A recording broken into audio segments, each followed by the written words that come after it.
Bonjour, bienvenue dans ce nouvel épisode de notre balado sérieux. Mais pas trop. L'histoire des Germains, des Francs et des Mérovingiens, saison 4. Je m'appelle Xavier. Et je m'appelle Romain.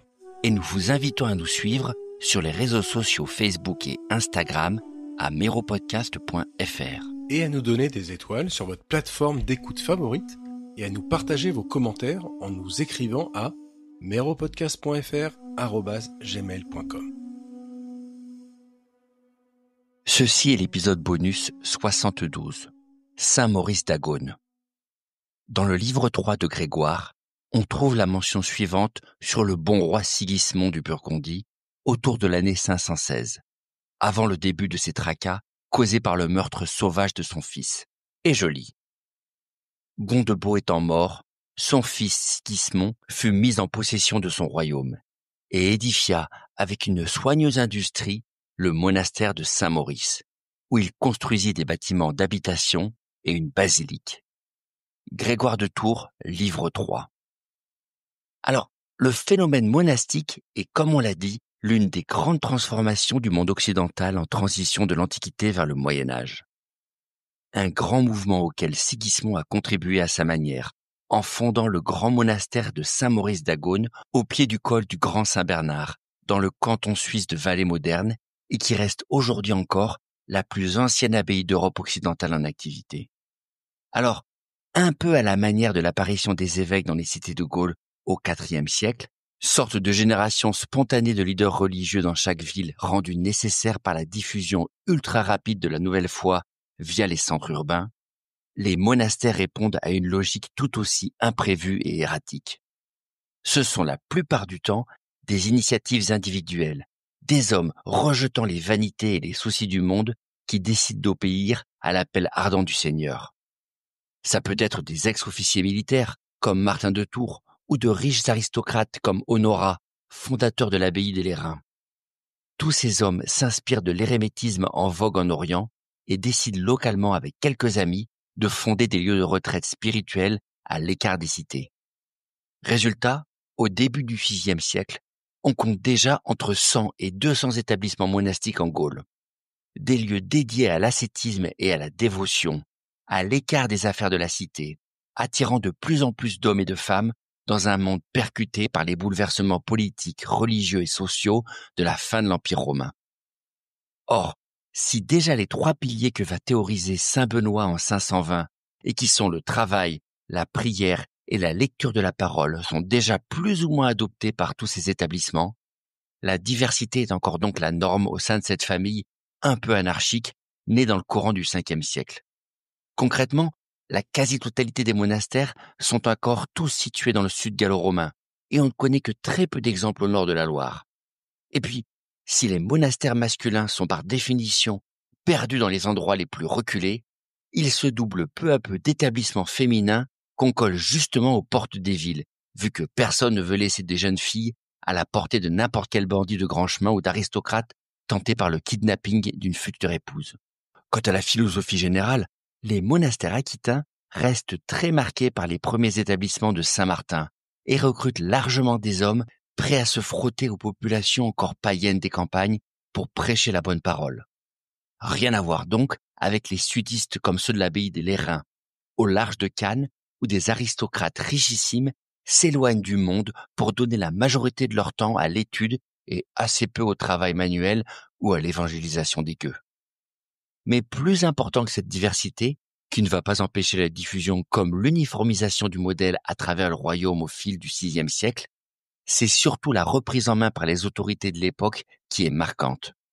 Exactement comme les évêques, qui n'étaient probablement au début que des chrétiens courageux d'une ville donnée, distingués par leur foi et leur leadership dans un empire ultra hostile, et qui ont été progressivement remplacés par des puissants locaux. Enfin, à partir du moment où la foi se normalisait dans l'empire et que puissance et richesse faisaient partie intégralement du rôle.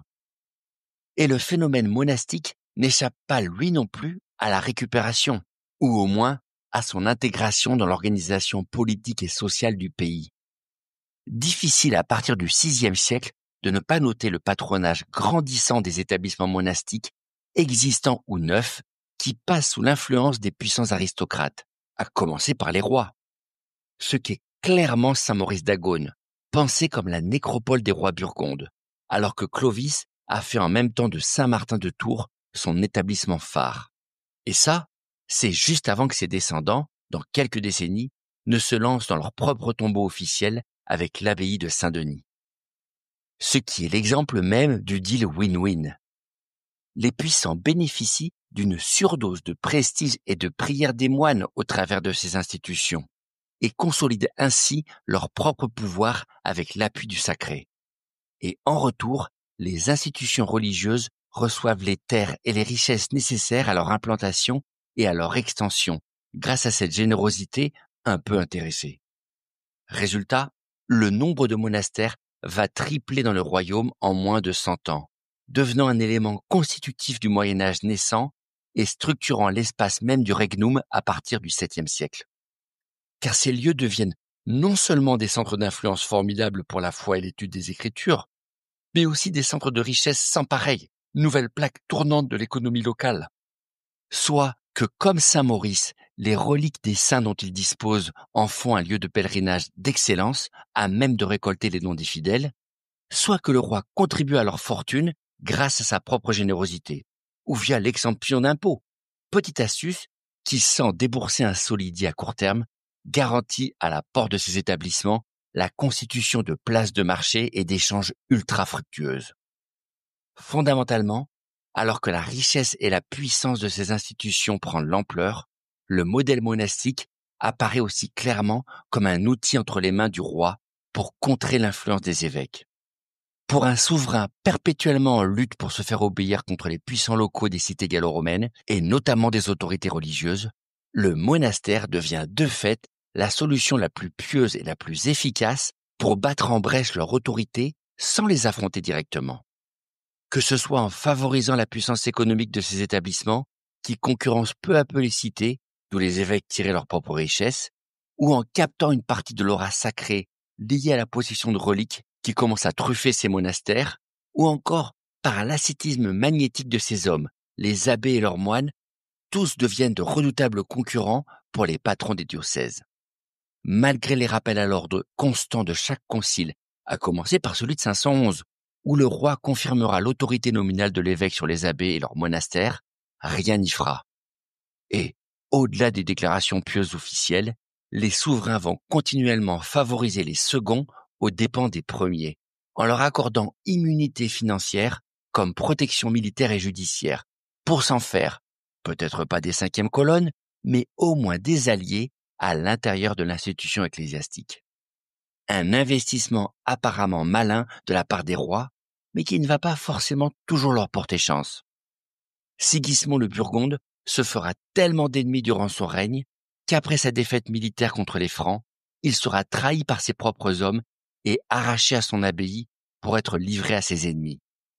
Même si l'idée de Saint-Maurice d'Agone était la bonne pour asseoir progressivement sa légitimité et son autorité avec ses sujets sur son royaume majoritairement nicéen, ses voisins mérovingiens ne lui laisseront pas le temps de stabiliser la Burgondie, comme c'était le plan avec la construction de ce monastère spectaculaire.